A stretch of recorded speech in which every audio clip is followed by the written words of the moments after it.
Ya, pertama saya bicara dulu tentang persoalan pencemaran nama baik. Itu sebetulnya kaedah kaedah karet sebetulnya itu. Sulit sekali memberikan substansinya itu.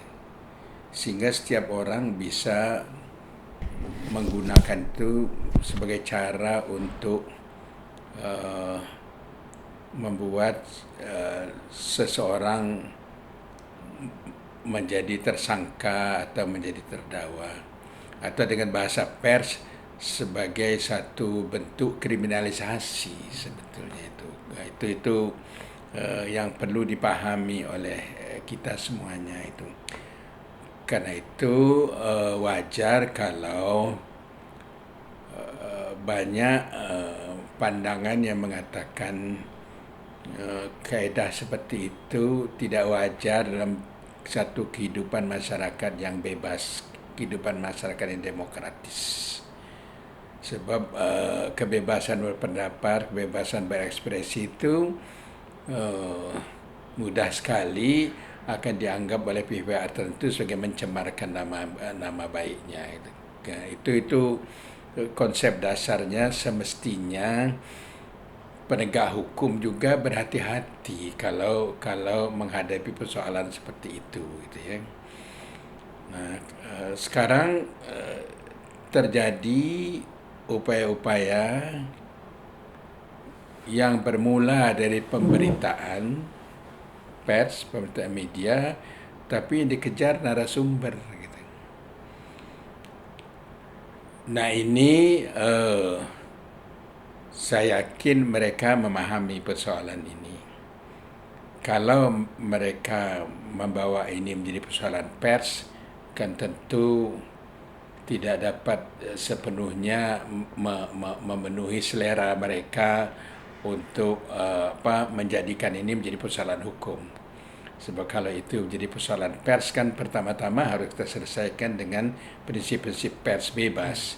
Seperti kita diatur dalam undang-undang pers, kode etik pers, dan prinsip-prinsip pers universal.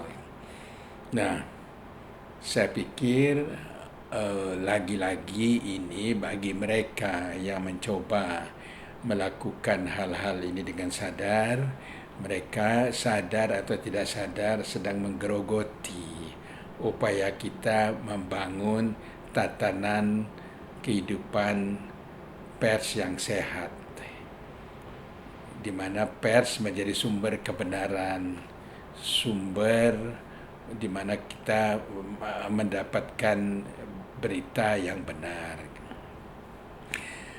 Nah, khusus mengenai upaya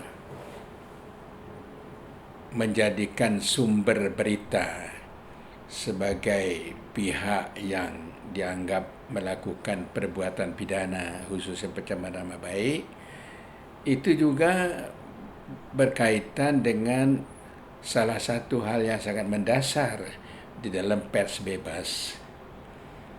Telah menjadi azas umum dalam pers bebas, yaitu kewajiban pers sendiri untuk melindungi sumbernya. Mengapa kewajiban itu sangat ditekankan kepada pers bebas?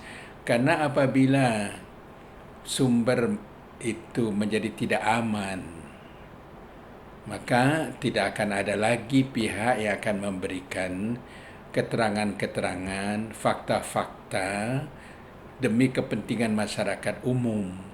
Sebab orang salah-salah dengan etikat baiknya, mereka menjadi orang yang disangka melakukan tindak pidana. Karena itu kewajiban ini merupakan kewajiban yang absolut di tangan pers. Dia harus melindungi itu. Dimanapun saja pernah terjadi kasus seperti ini, maka persnya mengatakan kami lebih baik dipenjarakan daripada kami harus mengungkapkan narasumber kami, gitu ya.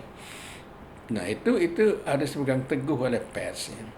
Dan juga pihak, kalau itu persoalan yang dianggap mencemarkan nama baik itu bersumber dari pemberitaan, jadi adanya itu karena pemberitaan, maka tidak semestinya yang dia kejar adalah sumber.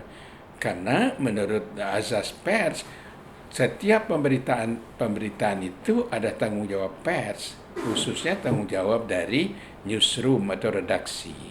Mengapa tidak itu dipersoalkan? Gitu.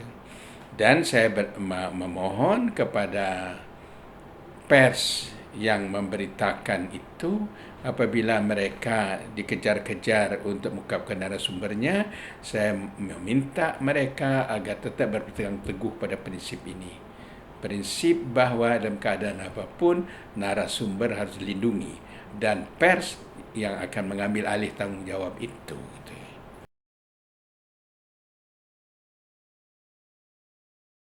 Ya, untuk itu Dewan Pers sendiri telah melakukan surat menyurat mohon perhatiannya, meskipun ini yang dibawa karena hukum adalah narasumber, tetapi karena ini bersumber di pemberitaan, kita meminta kepada penegak hukum agar ini kembalikan menjadi masalah pers. Kita sudah minta itu. Dan saya berharap agar sikap Dewan Pers diikuti oleh seluruh pers kita. Tidak perlu ragu-ragu gitu ya. Pers kita kan sudah biasa menghadapi hal seperti itu, bahkan dulu lebih pahit dari itu. Tapi toh pers kita bisa survival dengan baik, dan dia hari-hari ini menjadi satu kekuatan yang tidak mungkin tidak diperhitungkan. Kalau ada di masyarakat Indonesia itu ingin mengecilkan peran pers, itu berarti dia sedang mendorong kita kembali kepada sistem-sistem yang lama itu. Dan saya berharap hal itu tidak ada yang berpikir seperti itu.